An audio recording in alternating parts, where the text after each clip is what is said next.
pastor da ACIP, de uma ACIP, né? Como os irmãos sabem, a ACIP é uma igreja congregacional. Nós somos da ACIP Penha, porém tem algumas outras ACIP. E hoje está conosco, que irá trazer a mensagem, nosso querido irmão Abimael, que é da ACIP Sorocaba. Por gentileza, pode vir à frente. Abimael vai trazer a mensagem para nós, mas ele vai ter toda a liberdade de contar algum testemunho, contar alguma coisa, contar para nós como que é a ACIP Sorocaba, e fazer um convite também para os irmãos congregar lá. É bom, não é?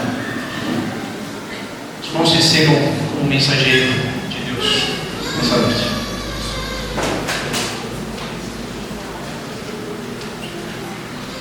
Saúde a igreja com a graça e a paz do nosso Senhor Jesus Cristo. Que bênção nós estarmos aqui. Estive aqui na inauguração. Foi uma bênção, meus irmãos. E estar de volta com vocês para que possamos adorar. Levantei a minha mão, sinceramente queria levantar bem alto, né? Mais perto, quero estar de ti, Senhor. Deixa eu ficar só com a minha mão contida aqui, mas que alegria de louvar e adorar o nosso Deus junto aqui com a ACIP da Penha, a famosa agora, né? A famosa ACIP da Penha. Meus irmãos, venho de Sorocaba. A ACIP Sorocaba ela começou agora no mês de maio do ano de 2024. Nós, um propósito bem simples. Qual sabe qual que é o propósito lá? Ide e anunciar o Evangelho para todas as nações e línguas. Meus irmãos, não queríamos estar nesse trabalho porque eu estava numa igreja chamada Cristo e Fé. Para muitos vão achar estranho, uma igreja de parede preta, ela poderia até virar filme, brincadeira, né? Bem séria a igreja lá. E só que essa igreja era fora de Sorocaba, não tínhamos ali uma CIP. Fomos convidados para estarmos trabalhando com os irmãos ali. Passamos ali por alguns sufocos, passamos por medos, ansiedades. Não pode andar aqui, é livre aqui. Cadê a hora? Pode andar aqui à frente, né? Pode. Passamos por algumas tempestades boas e também ruins. Porém, meus irmãos, confesso que o Senhor tem muito nos abençoado com a pregação do Evangelho naquele local. Muitos ali eram crentes, porém não eram cristãos, e aceitaram o Senhor Jesus como seu único, suficiente Salvador. Então nós estamos trabalhando fortemente, não somente na comunidade, estamos trabalhando nas clínicas, trabalhando também nas casas chamadas ali Sorocaba de albergues. Eles também congregam ali conosco e o Senhor tem restaurado vidas naquele local. Meus irmãos, eu glorifico a Deus porque eu era um camarada bastante religioso. Alguém aqui já foi religioso? Levanta a mão. Senhor da glória, eu sabia que era tudo isso. Eu era bastante religioso. Daquele que se o líder da igreja mandasse o sinal da cruz, quando passasse na frente da igreja, eu ia fazer. Trabalhava na obra, trabalhava na administração, era engenheiro de construção, adorava construir para todo lugar. Fui para a África, outros países também, para trabalhar na construção. Só que no ano de 2014, o Espírito Santo me apertou. O que aconteceu, meus irmãos? Estávamos viajando para a cidade ali de Uberaba, e ali naquela rodovia Anhanguera, o Espírito Santo ministrou no meu coração no ano de 2014. Imagine-se que tudo que você está fazendo não está te levando para os céus, mas está te levando para o inferno. Quase que eu parei o carro, estava 120, 110 km por hora. Quase que eu parei o carro. Eu falei para minha esposa, ela estava do meu lado, falei, esposa, algo terrível aconteceu aqui dentro de mim. Foi porque o Espírito Santo acabou de falar. Imagine o que você está fazendo. achando que está fazendo uma salvação, achando que você está construindo o seu tereminho lá na sua casa, mas está te levando para o lago de fogo. Foi confronto, meus irmãos. Confesso aos irmãos que eu falei para ela, vamos começar a estudar a Bíblia agora, 2014. Chegamos na cidade para trabalhar, me matriculei no meu primeiro curso de teologia, depois não parei mais. Teologia panorâmica, 360 aulas. Na primeira aula, eu fiz a seguinte pergunta: que coisa estranha vai sair dessa primeira aula? Fiquei assustado, abismado. Assisti a primeira aula, saiu, meu irmão, algo maravilhoso. O arrependimento, e eu creio que Jesus é meu único e suficiente Salvador. Eu lembro que aquele confronto, ele foi terrível, porque começou a apontar todos os pecados a qual nós praticamos. Eu achava que era santo, quase 3 vezes santo. E meus irmãos, o que aconteceu foi que começou a apontar todos os meus pecados, todos. Você não presta, você é um trago de imundícia. E foi descendo o nível naquela conversa. Eu falei, agora acabou, agora estou no inferno. Achava que estava indo para o céu, o Espírito Santo já tinha ministrado no meu coração. Agora eu tenho certeza que eu estou com o meu lote comprado lá no Lago de Fogo, né? Tem um lugar separado para mim. Ah, meus irmãos, de repente, naquele momento, eu ouvi do ministrador a seguinte palavra: você agora aí que entendeu que você não é nada, que você precisa de um Salvador, que você precisa de um Redentor, eu tenho uma boa notícia para te dar. Esse Redentor, ele vive, é o Senhor Jesus Cristo. Irmãos, eu estava de pé, eu caí de joelho, com a testa no chão, louvando a Deus, porque agora já não estava mais morto, mas vivo no nosso Senhor Jesus Cristo. Convido a todos para congregar conosco em Sorocaba. Vocês vão lá em Sorocaba? Vocês conhecem Sorocaba? Não é uma cidade pequenininha, que tem uma praça, tá? E uma igreja e uns cavalos. Não, Sorocaba é grande, tá? Então convido a todos a estar conosco em Sorocaba, aos domingos, às 18 horas. Colocamos o culto mais cedo, para que os irmãos possam sair daqui da Penha, que é o outro lado do mundo, né? Chegar lá em Sorocaba, dar tempo de voltar, jantar, dormir e trabalhar na segunda-feira sem nenhum cansaço por causa da igreja. Tá bom, meus irmãos? Abra sua Bíblia. Essa vocês conhecem, hein? Todos conhecem, que é uma igreja bíblica diferenciada, né? Ageu, meus irmãos. Quem já leu Ageu por inteiro? Nunca leu Ageu. Ele é tão grande, mas tão grande que tem 2 capítulos. Então, se você quiser agora dizer que já leu um livro dos 66 inteiro, leia Ageu. 2 capítulos. Cadê o pastor? Rapidinho. Você lê ele. Eu ia trazer geralmente eu trago pregações expositivas, né? Aí eu preparei a exposição dos 5 folhas, vai melhor não, vai dar 3 horas e meia de pregação, então vai expulsar lá da CBP. Esse projeto ACIB, meus irmãos, ele é maravilhoso, meus irmãos, porque ser congregacional te dá uma liberdade para poder trabalhar, liberdade e responsabilidade também. Quantos irmãos procuram ser ACIB, não quer dizer que é salvo, somos salvos por Jesus Cristo. Mas eu confesso aos irmãos que estive em outra denominação antes de vir para a CIB, como já falei, e algo, quando eu entrei pela primeira vez lá na CIB Barueri, me fez retornar para casa, porque nós sabemos que somos uma única família, a família do Senhor Jesus Cristo, mas cada um tem a sua tribo, não tem? E eu estava fora da minha tribo, se assim podemos alegorizar conforme a escola de Alexandria. Então, meus irmãos, quando cheguei na CIB pela primeira vez, eu me senti em casa, o linguajar, a comunhão Não quer dizer que eu não tinha comunhão, tinha também. Mas essa unidade que vocês têm aqui em Sorocaba, em Ibiúna, em Barueri, agora está abrindo uma hoje, primeiro culto hoje lá em Curitiba.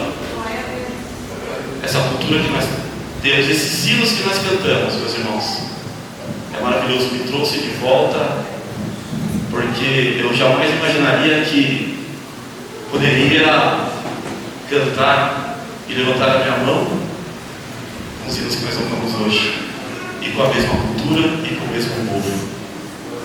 Então, esse projeto ACIB, ele nos coloca de volta, não no lugar, mas sim agora com todos os reunidos do nosso Senhor Jesus Cristo e com a mesma cultura. Posso falar assim? Culturalmente falamos a mesma língua, sentimos, e é óbvio, né, meus irmãos, que vamos agregar quanto mais e mais, não para si, mas para o reino do nosso Senhor Jesus Cristo. Vamos à leitura, meus irmãos. O Arão falou que eu tenho até 11 horas, né, Arão? 11h30, Deus abençoe. Para estar em Sorocaba, tá, meus irmãos? A glória do novo templo. Deus abençoe. Ageu capítulo 2.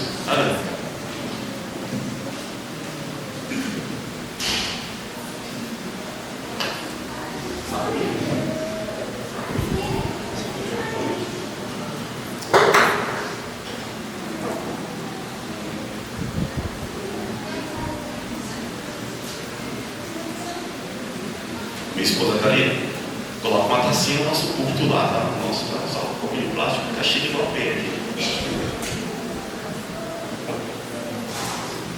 Ageu, capítulo 2. Vamos ver, meus irmãos. No segundo ano do reinado de Dário, no 7º mês, no 21º dia do mês, a palavra do Senhor veio por meio do profeta Ageu, dizendo: fale agora a Zorobabel, filho de Salatiel, governador de Judá, e a Josué, filho de Josadac, o sumo sacerdote, e ao remanescente do povo, dizendo: quem de vocês que tenham sobrevivido contemplou esse templo na sua primeira glória? E como vocês a veem agora? Por acaso não é como nada aos olhos de vocês? Mas agora o Senhor diz: seja forte, Zorobabel, seja forte, Josué, filho de Josadac, o sumo sacerdote, e vocês, todo o povo da terra, sejam fortes, diz o Senhor, e trabalhem, porque eu estou com vocês, diz o Senhor dos exércitos, segundo a aliança que fiz com vocês, quando saíram do Egito. O meu espírito habita no meio de vocês, não tenham medo, pois assim diz o Senhor dos exércitos: daqui a pouco, mais uma vez, eu farei tremer o céu, a terra, o mar e a terra seca. Farei tremer todas as nações, e serão trazidas as coisas preciosas de todas as nações, e encherei esse templo de glória, diz o Senhor dos exércitos. Minha é a prata, meu é o ouro, diz o Senhor dos exércitos. A glória deste novo templo será maior do que a do primeiro, diz o Senhor dos exércitos. E neste lugar darei a paz, diz o Senhor dos exércitos. Curve sua fonte, meus irmãos, feche seus olhos. Pai querido, Pai bendito, na tua presença estamos para te glorificar e exaltar, que neste momento da tua palavra possamos compreendê-la, e Senhor, faça que também consigamos, Senhor, colocar em prática todos os teus ensinamentos, Pai. Abra o nosso entendimento, esteja conosco, Pai, manifesta o teu Espírito Santo entre nós. É a nossa oração em nome de Jesus.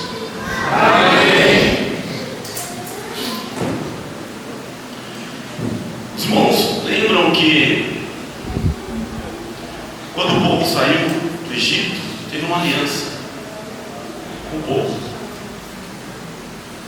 E essa aliança, ela implicava alguns requisitos para o povo de Deus. O Senhor deu também ali no deserto a sua lei, não deixou o povo passar fome, não deixou o povo sofrer com o frio daquele deserto, não deixou o povo sofrer também com o calor. Deus fez uma aliança com aquele povo para tirar, era uma promessa que tinha para Abrão ou Abraão.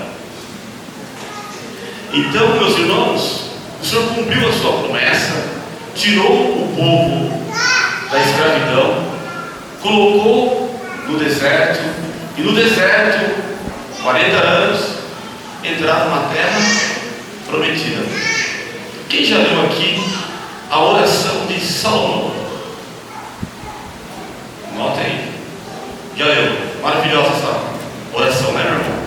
Além de ser maravilhosa, retrocedendo um pouco antes da oração de Salomão, nós devemos, meus irmãos, lembrar que quando o povo entrou na terra prometida, eles foram governados por quem? Por quê? Pode responder, meus irmãos. Quem governava o povo na terra prometida? Quem foi o primeiro governante?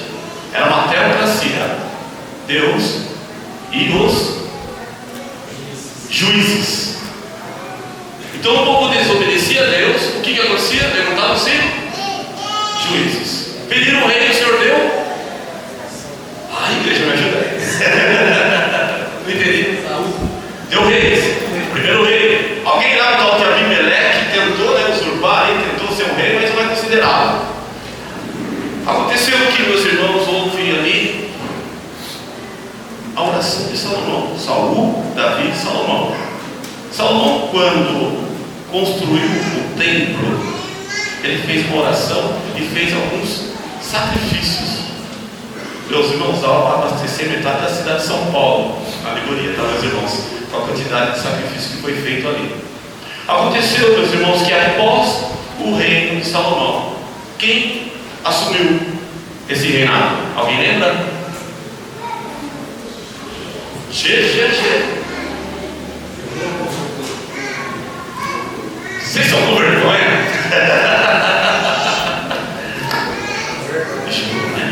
Jeroboão.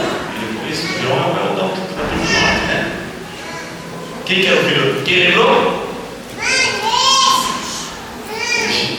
Roboão. Naquele momento, o Roboão assume, chega uma demanda para ele para resolver as questões de imposto. Estava muito duro aqueles impostos. Você já paga impostos? Você já paga impostos? O que pensa aí? São empreendedores, né? Empresas, né? Aconteceu que, meus irmãos, quando chegou essa demanda, vamos abaixar esse imposto aí. Está muito difícil para manter esse templo aí todo glorioso, todo arrumado. Está caro, está muito caro manter. Com essa demanda, o que aconteceu? Aquele que era para tomar conselho com os sábios, tomou conselho com os jovens. Correto ou não? Ao tomar conselho com os jovens, ele endureceu ainda mais os impostos. Houve o quê? Um racha. Na teologia, o pastor chamam de cisma. Houve um cisma. Então ficaram duas tribos agora divididas, tribo do sul e 10 tribos do norte. Com esse cisma, meus irmãos, vamos lembrar agora da oração de Salomão. Em resumo, a oração dizia assim, meus irmãos,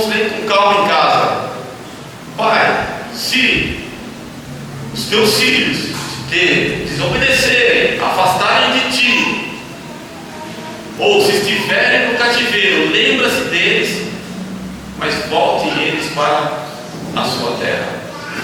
Aconteceu que as 10 tribos do norte, eles desobedeceram totalmente o nosso Senhor. Os irmãos lembram disso, né? Desobedeceram, não seguiram mais o caminho do nosso Deus. Porém, a Assíria veio invadir. O que acontece com a invasão da Síria? No reino do norte, algo que ele mistura os povos ali. Ele leva alguns, né? Segundo Reis 17, dá para ver que ele leva alguns, mas ele pega o povo de Cute, né? Serfabaré, me corrija se tiver errado o nome, Serfabarim, né? E mistura o povo para tirar a unidade religiosa, política e que mais.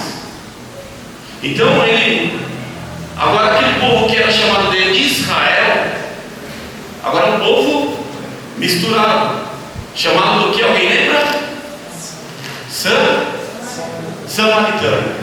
A igreja bíblica é uma bênção, né, meus irmãos? Glória a Deus, isso é maravilhoso. Então ali o que acontece? Agora eu sou chamado de samaritano, porque é um povo misturado. É um povo misturado. Agora a pergunta: Jesus poderia vir com um povo misturado, sim ou não? Não, Jesus não poderia. Tinha que vir uma linhagem sem mistura.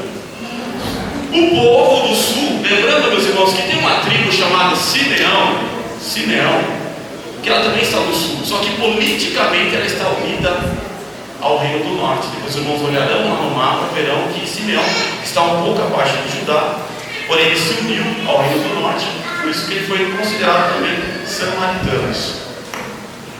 Meus irmãos, Judá agora, eles desobedeceram o Senhor? Sim. Eles se arrependeram? Sim. Desobedeceram de novo? Sim. E o que acontecia agora quando eles desobedeciam? Me ajudem, meus irmãos. Mandaram outra nação. E os filhos levantavam um? Não, agora já é Judá. Já está separado. Já tinha os reis, Agora são os profetas. Correto? Então Deus levantou quem? Samuel já é anterior, né? Samuel é anterior. Então, glória à igreja. Glória a Deus. Vamos por aí. Vamos. Quem foi um dos primeiros profetas ali que profetizou?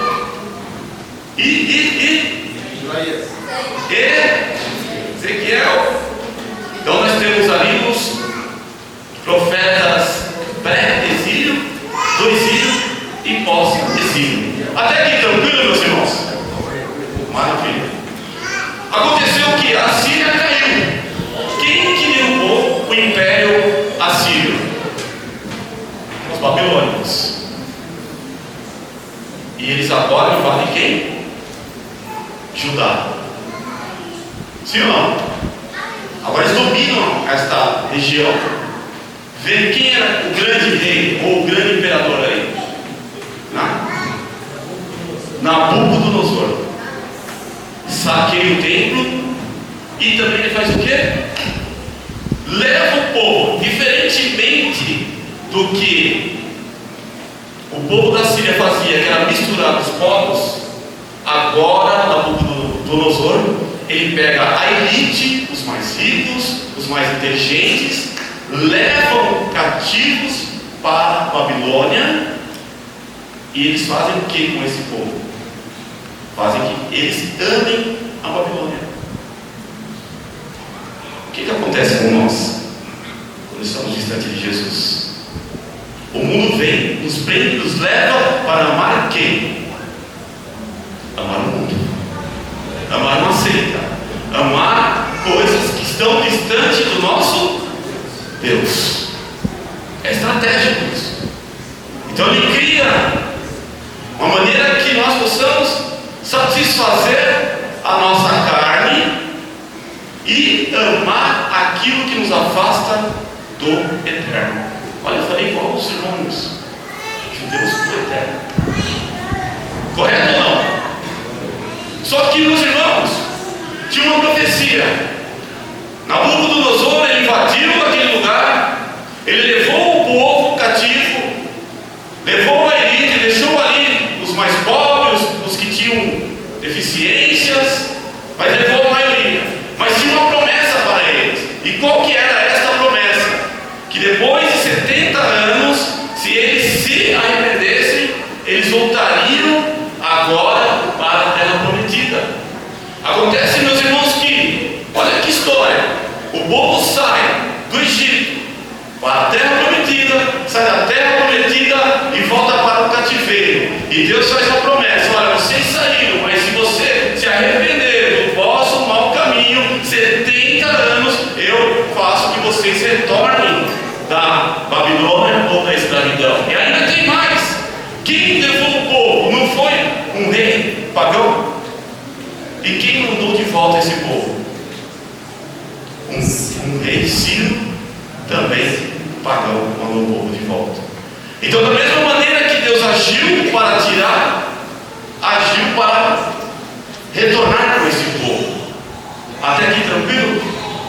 Então, meus irmãos, quando nós olhamos o operar de Deus na nossa vida, nós vamos perceber que quando estamos no deserto, ou quando nós estamos no cativeiro, estamos distante de Deus, Ele age em nós para que possamos, nós temos o livre-arbítrio, somos arminianos clássicos, que de certa maneira nós cremos que possamos se arrepender e voltar para o caminho do nosso Senhor Jesus Cristo.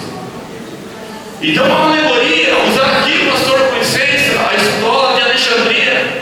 Podemos usar também a escola de Antioquia, que trabalha literal, mas vamos usar mais a escola de Alexandria, eu trabalho em Alexandria, para trabalhar as alegorias.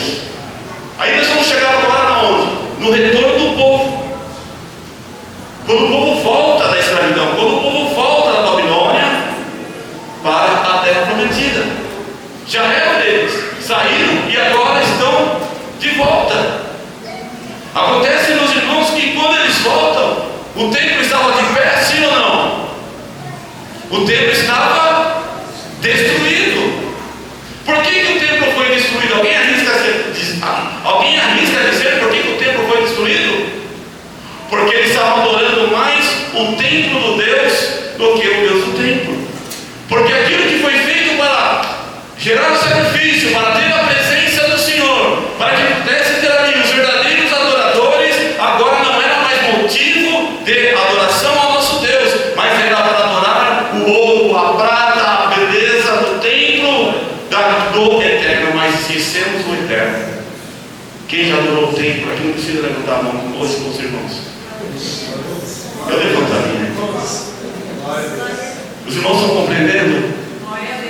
Agora, o que Deus fez conosco? O que o Senhor fez conosco? Nos colocou, no meu caso, com cara no chão e falou: olha, não é o templo que te salva, não é o templo que te dá vida, não é o templo que te dá água, mas sou eu que te salvo. É assim que Ele salva? Nunca, graças a Deus, não vai salvar ninguém. Mas o Senhor Jesus Cristo é o que vai te salvar. E tem mais, meus irmãos. Acontece que quando o povo retorna, encontra ali os muros destruídos. Mas vamos alegorizar um pouco mais. Já entraremos aqui na exposição. Senhor, a hora voa.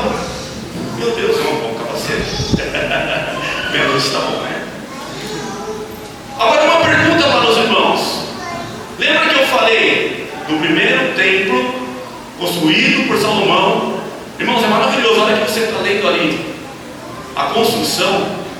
Eu sou engenheiro, então civil, para melhorar um pouquinho. Eu falei, não é possível que construíram isso naquela época, com aquela qualidade, com aqueles materiais, e construíram algo maravilhoso, algo lindo. Tem algum arquiteto aqui? Os arquitetos melhores ainda para descrever isso. Então, meus irmãos, agora uma pergunta: O homem, ele foi criado perfeito ou imperfeito? Perfeito. Ele desobedeceu e herdou a imperfeição. Outra pergunta: quem viu esse corpo perfeito? Levanta a mão. Se levanta a mão, você fala que é mentiroso ou velho. Alguém viu o corpo de Adão? Você viu? Alguém viu aqui o corpo de Eva? Então guarde essa pergunta, que é nisso que nós vamos discorrer nessa palavra hoje. Então nós não vimos o primeiro templo perfeito. Só que, meus irmãos, agora o povo retorna e constrói o templo. E aí nós entramos aqui na questão da glória do novo templo. Essa glória do novo templo aqui não tem nada a ver com o teu carro, com a tua casa. Você não vai ter uma nova casa, não é isso aí não, irmãos. Glória a Deus. Eu já acreditei, tá? Então, meus irmãos, no primeiro versículo ele diz assim: no segundo ano do reinado de Dário, no 7º mês, no 21º dia do mês, a palavra do Senhor veio por meio do profeta Ageu, dizendo, mais uma vez, Deus naquele tempo ele agia através dos profetas para trazer a mensagem do quê? Arrependimento, correção. Só que agora a mensagem mudou. Que mensagem é agora? É uma mensagem de ânimo. É uma mensagem para que continue trabalhando para o crescimento do reino. E tudo isso tem um propósito.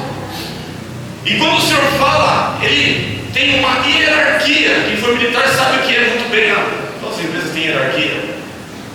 O Senhor cobra primeiro do maior, do líder. É o líder que é o responsável. Então Ele vem e fala: fale agora para quem? Zorobabel, filho de Salatiel, governador da onde? De Judá. Porque a responsabilidade é de quem está na liderança do povo. E depois ele vem e fala com quem agora? E a Josué, filho de Josadaque, o sumo sacerdote. Então o Senhor faz com que a mensagem chegue ao povo através do profeta, mas a cobrança e a responsabilidade é através da liderança do governador e também do líder espiritual. Então, meus irmãos, após isto vem a mensagem para quem? Para o povo, dizendo, e ele fala assim nesta mensagem: quem de vocês que tem sobrevivido contemplou este templo na sua primeira glória? Lembra da primeira pergunta? Ou foi a segunda? Você viu Adão? Viu Eva? Eu não contemplei. Contemplou? Qual é essa pergunta? E a vocês, ou vem agora? Nós tivemos duas gerações aqui. Uma geração que saiu, crianças, jovens, foram para a Babilônia, 70 anos depois retornam, lembrando que tem um hiato de 19 anos, mas vamos tentar essa questão. Eles retornam agora, só que também os nascidos da escravidão. Quem é nascido da escravidão? Levanta a mão aqui, meus irmãos. Ninguém? Vocês nasceram todos santos? Quem que nasceu com o corpo caído? Todos nós nascemos. Nascemos na escravidão, nascemos do pecado cultural. Todos nós. Não contemplamos a primeira glória do primeiro templo, mas já nascemos na escravidão. Acontece, meus irmãos, que e ele vem e fala: por acaso não é nada aos olhos de vocês? Dá para comparar o templo agora a qual nós estamos com o templo a qual habitavam Adão e Eva? Dá para comparar nosso corpo? Só que o Senhor vem e fala aqui para nós: todo aquele que crê será.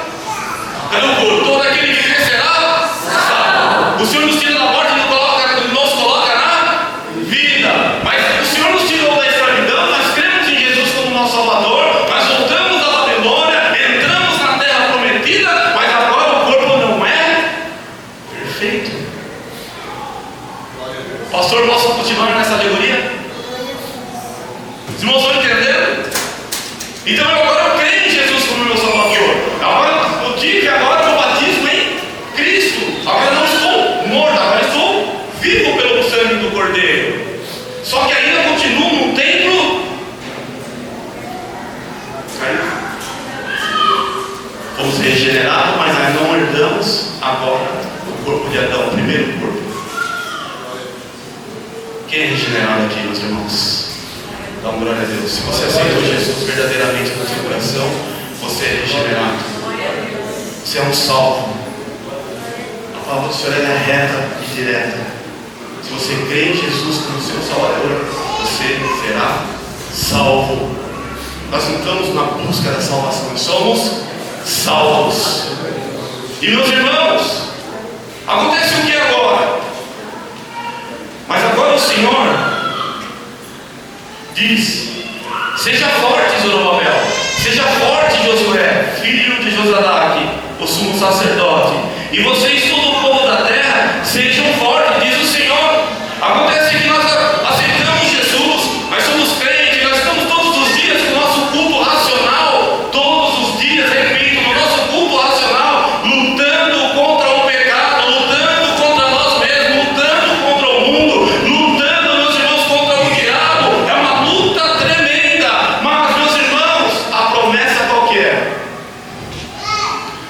Vida e vida com abundância. Só que aí Jesus, ele vem e fala: anima-te, tenha ânimo, esforça-te. Mas agora esse esforço não é aquele esforço que nós tínhamos de uma religiosidade, de um terno, de uma cruz, de um véu, de isso ou daquilo, não. Agora a nossa busca é santificação. Então todos os dias no nosso culto racional nós estamos lutando contra o pecado. Porque é o pecado que nos afasta de Deus, foi o pecado que nos deu esse corpo corruptível. Então ele vem falar para nós: caramba, esforça-te. Meu irmão, esforça-te. Minha irmã, esforça-te. Para quê? Para ter um carro novo? Isso aí é outra questão. Esforça-te porque o prometido, ele já veio e voltará em nuvem de glória para buscar a eleita dele, a igreja de Jesus. Então todas as vezes que nós estamos numa luta diária, é uma luta diária, com um celular na mão, eu repito, não me canso de dizer isso, com um celular na mão, no banheiro, você está ali cumprindo o seu culto racional, é uma luta diária. No seu trabalho, no pagamento dos impostos, é uma luta diária para você manter a santificação na presença de Deus. Mas o Senhor vem por essa palavra dizendo para nós: esforça-te, tenha bom ânimo, porque o prometido que veio voltará para nos buscar. Então, acontece que no desânimo, ainda mais os mais jovens, vocês têm mais ou menos desejo de pecado que nós. É a mesma coisa. Todos os dias somos tentados. Antes tínhamos 3 amigos antes de conhecer Jesus. O mundo era meu amigo, a minha carne era minha amiga, e o diabo também, porque eu já estava com ele. A partir do momento agora que eu creio em Jesus como meu Salvador, aqueles que eram os meus amigos tornam-se o quê? Os meus inimigos. Então todos os dias eu tenho que levantar e olhar para mim e dizer: Senhor, me ajuda a não pecar, Pai. Dá-me força para lutar contra eu mesmo. Dá-me força para lutar contra o mundo. Dá-me força para lutar contra as hostes celestiais da maldade.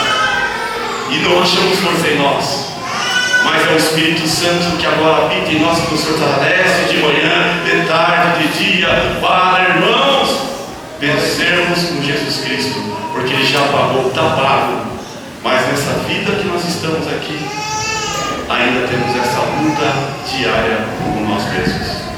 Então esse ânimo não é um ânimo para você que da grana, para você comprar, não, olha aquela Mercedes lá fora.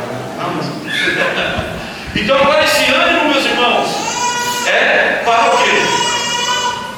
Para que possamos todos os dias continuar no propósito do Evangelho e também de nós mesmos. Esse é o propósito do Senhor. E ele continua aqui. Mas agora o Senhor diz, né? Seja forte, Zorobabel, seja forte o líder religioso e também o povo. Quem diz isso para nós, para sermos fortes? Quem diz para nós lutarmos todos os dias contra nós mesmos? É o pastor Bruno? É o pastor Abimael? Não. É o Senhor que diz: sejam fortes. Sejam fortes. E ainda continua: e trabalhem. Só que, meus irmãos, quem foi constrangido aqui pelo Evangelho? Todos nós. Todos nós somos constrangidos. Essa mensagem agora é uma mensagem de ânimo. Mas o capítulo 1 é uma mensagem de reprovação. É uma mensagem que diz: vocês estão na inércia, para o povo judeu, vocês estão na inércia, vocês precisam construir, vocês precisam terminar. Só que agora a mensagem mudou. A mensagem agora é de ânimo. Sabe por quê? Porque a mesma mensagem que te colocou de joelho na presença do Pai é a mesma mensagem que está te levando para Ele e para a glória. Então Jesus vem não no ato de querer nos humilhar, mas mostrar quem somos na presença dEle, mostrar que somos caídos, infimamente menor. Mas a mensagem ela não vem para destruir nem nos matar, ela vem para que possamos se arrepender e ter um encontro com o Eterno. Então, meus irmãos, aconteceu o que agora em diante? Ele fala: eu fiz uma aliança com vocês. Qual foi a aliança que Deus fez com você? Foi sangue. Foi sangue derramado. A terra foi contaminada. O sangue de Jesus caiu sobre ela e veio para nos sarar, para nos dar vida. Ele fez uma aliança conosco. Só que agora, meus irmãos, voltando à segunda pergunta, você viu o corpo de Eva? De Adão? Os irmãos, alguém viu aqui? Tem nenhum? Pastor que é mais velho da igreja aqui? O senhor viu? Ninguém viu. Ninguém viu. Nós estamos nesse corpo. Agora a promessa qual que é? Eu encherei a glória do segundo templo, será maior. Só que agora eles reconstruíram um templo. Na reconstrução desse templo, quando eles olham para aquela obra, os que viram choraram. Aqueles que saíram para a escravidão e retornaram, olharam para aquele templo. Não, mas peraí, não é isso, não é esse o templo. Não é isso. Cadê o ouro? Cadê a arca? Cadê o domingo? Cadê o fogo do céu? Cadê o Shekinah? Ou a Shekinah, né, pastor? Cadê onde está? Não tem. Cadê a arca? Cadê a presença do Senhor? E o Senhor fala: eu vou encher e ela será maior. Nós estamos no corpo caído, mas a partir do momento que nós aceitamos Ele, agora não temos a glória daquele corpo que tinha Adão e Eva, mas agora quem habita de nós é o Espírito Santo de Deus, através de Jesus Cristo, que nos resgatou, que escreveu o nosso nome no livro da vida e nos levará para o céu. É essa glória, prometida, ela é muito maior. Tem glória maior do que Jesus? Está no teu coração? Tem glória maior? Então, olhamos agora aquele corpo que estava na escravidão, era um corpo dependente, estava consumindo o pecado diuturnamente. Agora tem um encontro com Jesus. Jesus encontra, Jesus restaura, habita em nós e ainda diz: agora a glória que está em você é maior do que a glória do primeiro tempo, porque custou sangue do Cordeiro Eterno. Glória a Deus. E meus irmãos, ele continua. Eles construíram aquele templo. Só que eles estavam também inaugurando uma nova fase. Eu sei que os irmãos gostam de alegorias. Pastor gosta, né, pastor? Pastor gosta de alegoria. No Antigo Testamento nós temos alguns períodos. E o Senhor fez toda a sua criação em quantos dias? Quantos dias o Senhor fez tudo? Aí Gênesis. 6 dias, né? E no 7º descansou, correto? 6 dias, pastor, correto? 6 dias trabalhou e no 7º descansou. Aconteceu o que? Vamos fazer uma contagem no meio. Primeiro período, de Adão até Noé. Podemos considerar alegoricamente como o primeiro dia? Podemos, pastor? Primeiro dia, ok. Segundo dia, alguém arrisca? De Noé até quem? De Noé a Abraão. Terceiro dia, de Abraão a Moisés. Quarto dia, alguém arrisca de Moisés a quem? Quarto dia, ou quarto período do Antigo Testamento, Moisés ao templo. O templo não foi destruído. E agora do templo a quem? Ao cativeiro. Então, o quinto dia onde eles estão aqui, Jesus, o Nazareno, vem, inaugura o 7º dia e traz descanso para nós, os viventes dessa terra. Então, eles estavam ali no quinto período, inaugurando o 6º, o período interbíblico, o período de silêncio. Agora, aqueles que estavam cansados e oprimidos, agora encontram com quem? Com quem alivia o jugo, com quem traz alívio, com quem traz salvação e vida eterna para nós.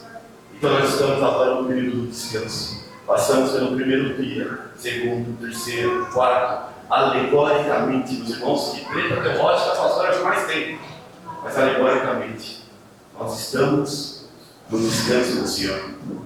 Porque Ele veio para nos aliviar. Vinde vós que estáis cansados e bom, e eu vos aliviarei. Então a sua paz agora que você tem, não é aquela paz do mundo, mas é a paz que excede todo entendimento. A paz que nós temos agora é a paz que o crente não tem mais medo de morrer, mas ele tem uma certeza que vai para os céus, porque agora está descansando no Senhor. Então, inaugurando esse templo, e com este ânimo, Deus vem e fala de novo: olha, eu fiz uma aliança com vocês, e esta aliança agora é o sangue do meu filho que traz paz. 9 horas, rápido, né? É o sangue do meu filho que traz esse consolo para você. É o sangue do meu filho que traz alívio, porque a partir do momento que nós cremos em Jesus, o primeiro medo que nós perdemos é o medo de morrer, porque nós não morreremos, sim passaremos para o gozo eterno do nosso Senhor. E meus irmãos, quem disse isso? Quem disse isso? Deus. Sabe qual que é a promessa? Ele fala assim, falou para aquele povo e fala para nós agora: pois assim diz o Senhor dos Exércitos, daqui a pouco, mais uma vez, eu farei tremer o céu e a terra, o mar e a terra seca. Farei tremer todas as nações, e serão trazidas as coisas preciosas de todas as nações. O que aconteceu quando Jesus veio? O que aconteceu quando Jesus entrou agora naquele templo reformado por Herodes? A verdadeira glória entrou naquele lugar. A glória do unigênito de Deus, a glória que traz vida, a glória que veio para nos resgatar. Ele fez uma promessa: virá, temerá os céus, temerá a terra. E ele repete essa profecia para nós: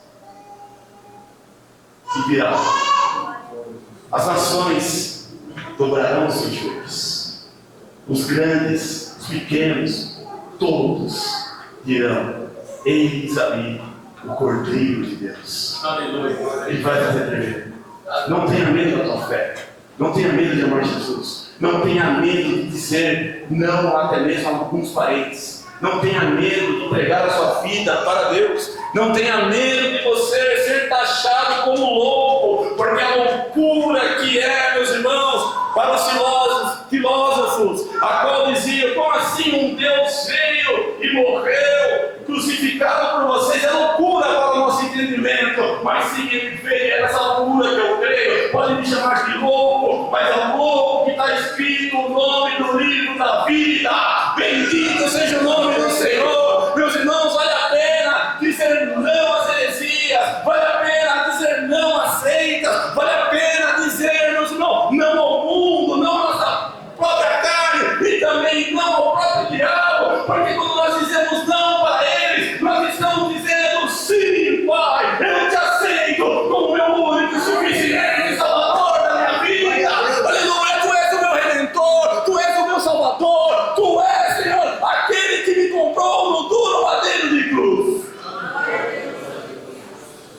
Fará tremer, fará tremer, fará tremer.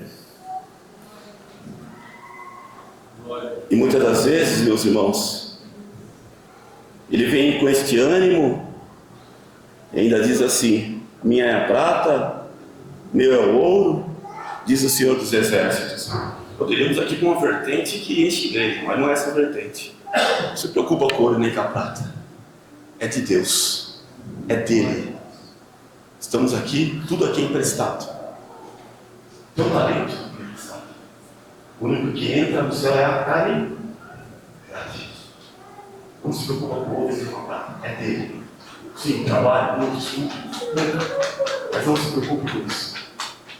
Preocupe-se em adorar o Eterno, porque é o Eterno que te deu vida, é o Eterno que morreu por ti, é o Eterno Jesus Cristo que escreveu o teu nome no livro da vida.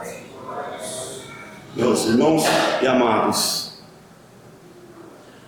no versículo 9 ele diz assim: a glória desse novo templo será maior do que a do primeiro. Lembra da segunda pergunta? A glória que habita agora no teu coração, Jesus, o Espírito Santo, é maior ou é menor do que a do primeiro? Precisa me responder. Medita aí como que está a tua vida agora. Como que era a tua vida antes de Jesus. Glória a Deus. É maior ou é menor? Glória a Jesus.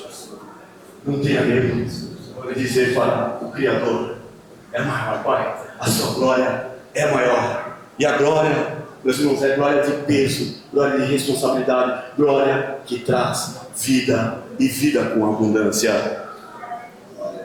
E ele fala assim: e neste lugar darei a paz, diz o Senhor dos Exércitos. No momento que você citou Jesus, a glória, primeira glória não era grande, vem a segunda glória que é maior, é o Cristo. Nesse momento ele entra no teu coração, é nesse momento que entra a tua paz. Não promessa minha, não promessa de qualquer pastor, mas a promessa do eterno Deus. É paz que excede todo entendimento. É paz, meus irmãos, que diante das dificuldades dessa vida, você fala: vai passar essa dor, vai passar essa depressão, vai passar essa dívida, vai, porque a paz que excede todo entendimento, eu já tenho tudo comigo, porque o que é 70, 80 anos perto da eternidade, aleluia, não é nada. Se Deus te desse 1000 anos, o que é 1000 anos perto da eternidade? Não é nada. Mas agora você aceitou Jesus como seu Salvador, aleluia, e Ele te promete vida e vida com abundância, e te enche de paz para lutar contra você, para lutar contra o mundo e também para lutar contra as hostes da maldade. Eu tenho um apelo para os irmãos nessa noite. Quem quer ser preenchido, fica legal para mim, viu? Quem quer ser preenchido por esta segunda glória?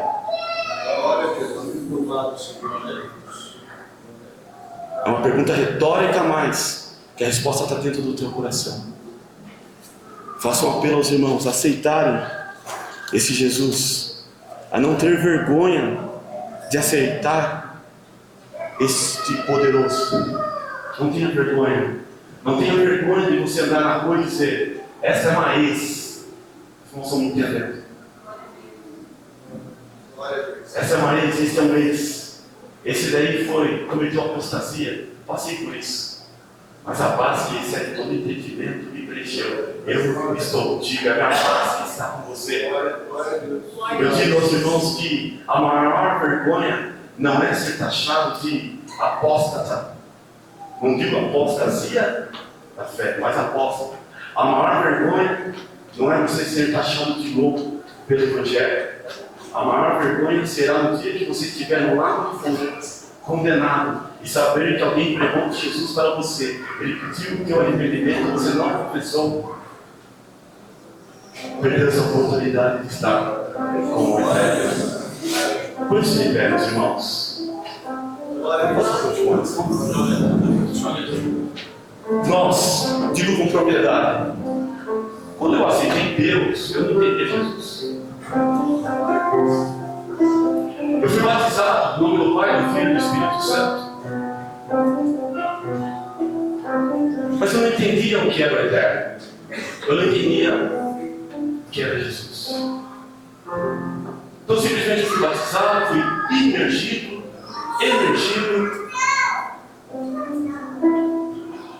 Porém eu não confessei Jesus. Eu não confessei. E quando me deparei com Romanos 10:9, que diz assim para nós: se com a boca você confessar Jesus como Senhor, vou repetir, se com a boca você confessar Jesus como Senhor, em seu coração crer que Deus o ressuscitou dentre os mortos, você será salvo. Quando eu li essa mensagem na hora: Senhor, eu te aceito como o único, suficiente Salvador da minha vida. Eu te convido nesta noite a olhar para si, a entender agora que você crê em Jesus, que você tem a paz que excede todo entendimento, que agora quem habita dentro de você é uma glória do unigênito de Deus, e que você não tem que ter vergonha de confessar esse Jesus. Não tenha vergonha de dizer ao mundo: Jesus, tu és o meu único e suficiente Salvador. Eu acredito, irmãos, que a maioria dos que estão aqui ainda não confessaram. Eu, como pastor, eu sou o primeiro a confessar, porque eu confesso todos os dias e convido a cada um do seu lugar aí confessar Jesus. Eu grito bem alto: Jesus, tu és o meu único e suficiente Salvador da minha vida. Confessa aí, meus irmãos, feche os seus olhos e grite bem alto. Pode confessar, meus irmãos. Não tenha vergonha, porque um Deus desceu para esta terra, tomou posse desse corpo, foi humilhado, crucificado por você e por mim. Eu te convido nessa noite, grite bem alto: Jesus, eu te aceito como o único, suficiente Salvador da minha vida. Já confessou? Não tenha vergonha. Quer confessar?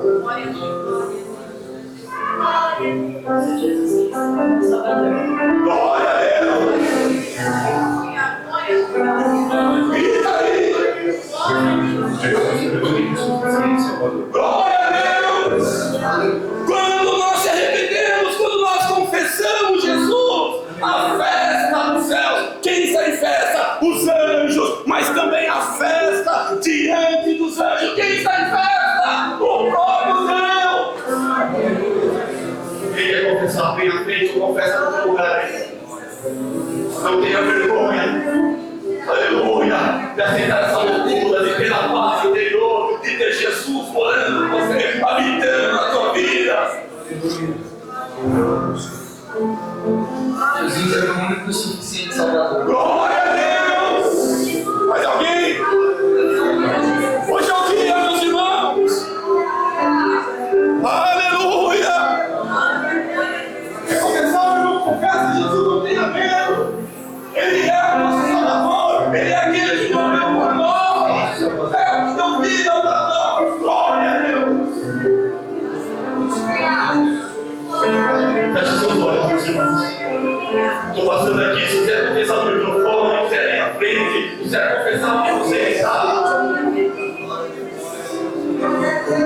suficiente Salvador.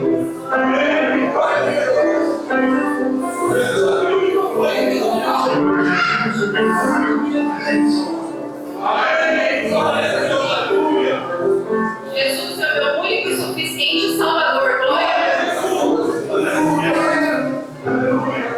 Jesus é meu único e suficiente Salvador.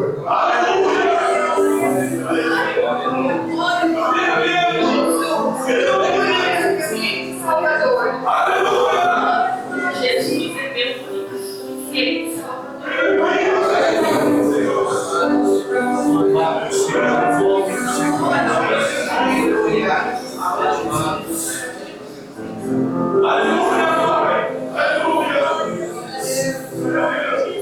Jesus é meu único e suficiente Salvador. Não tenha medo de ir para o céu, meus irmãos, não tenha medo.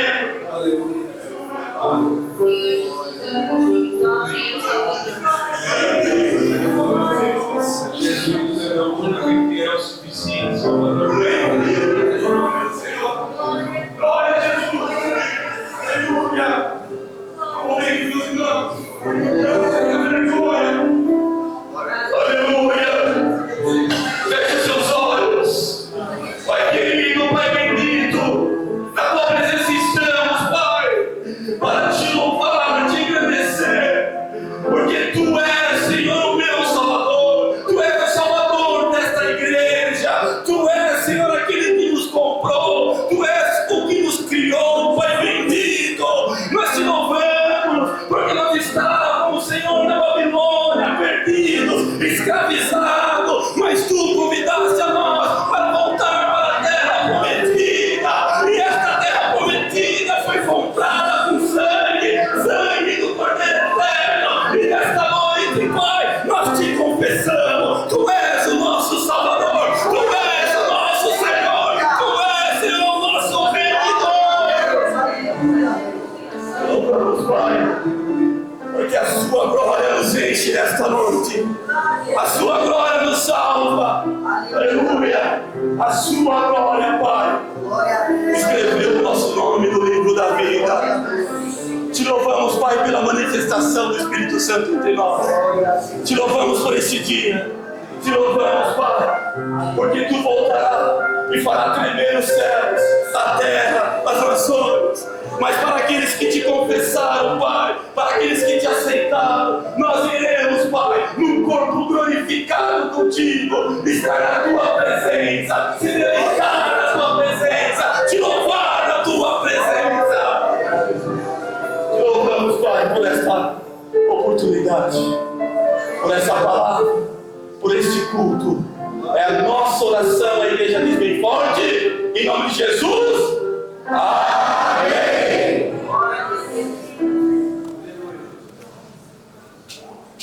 Pode se sentar, meus irmãos. De pé. Rapidinho, que você comentou. Os irmãos estão com criança no colo ali. Daqui a pouco minha esposa faz assim para mim. Os irmãos comentou, perdão, meus irmãos, o senhor não suscita muito grande aqui, mas eu não gostaria de deixar de falar aos irmãos com relação ao culto na sua casa. Está sentando agora, né? Nós começamos esse projeto do culto em casa quando meu filho Benzo, de 12 anos ali, tinha 7 anos. 7 anos. Ele confessou Jesus com 8 anos. Foi batizado em Cristo com 8 anos. Confessou Jesus. Com 8 anos também evidenciou o dom de línguas dele. Como disse nosso querido irmão, né? Vamos plantar. Todos os dias nós fazemos, todos os dias. Sairemos aqui, às vezes não dá tempo de chegar em casa, porque está muito tarde, nós fazemos o culto dentro do carro. Abrimos uma oração, oramos o Pai Nosso que está nos céus. Depois lemos a Bíblia, começamos capítulo por capítulo, começamos no Novo Testamento, voltamos para o Antigo, fomos até o final. Ele com 10 anos já tinha terminado de ler a Bíblia. Está plantado, meus irmãos. Um grande orelha, e eu oro para que Deus dê um crescimento. Façam isso. Uma oração, uma leitura da palavra. É lógico que quando for ler Salmo maior lá, 119, está triste, queria ter comigo. Mas daí, não fale. Vai ter momentos que eles vão olhar feio para você. Pai, eu não quero orar. Você vai orar. E aí os irmãos virão oferecer o Espírito Santo nessas crianças. Deus abençoe a todos, convida a todos para estar conosco em seu local.